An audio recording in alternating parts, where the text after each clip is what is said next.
Hi, welcome back to Fruity Friday. Today I'm going to be filming from the library and we're going to be making a virgin white peach sangria.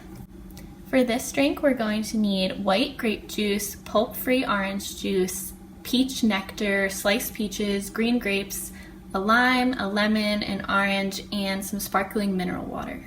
This recipe can easily be made into just regular sangria. All you would have to do for that is substitute the white grape juice for white wine. I'm going to start by adding 1 quart of white grape juice. As usual, I had to make some adjustments. I couldn't find any white grape juice, so I'm using white grape peach juice. Okay, now that I have a quart of white grape peach juice in a pitcher, I'm going to be adding my fruit.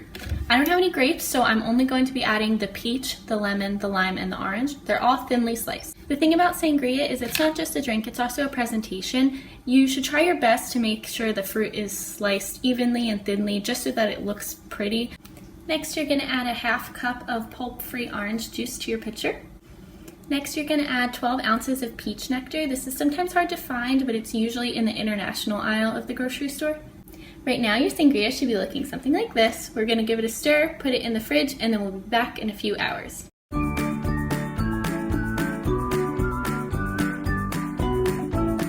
So it has been a few hours, and now I'm ready to serve my sangria. The first thing you want to do is stir what you already have in your pitcher. Now I'm going to pour what's in my pitcher into glasses or cups.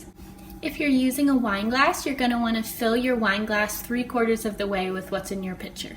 Now this is when your sparkling mineral water will come into play. Again, if you're using a wine glass, the last quarter of the glass will be filled up with this.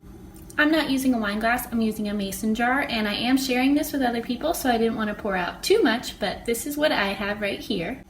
Cheers!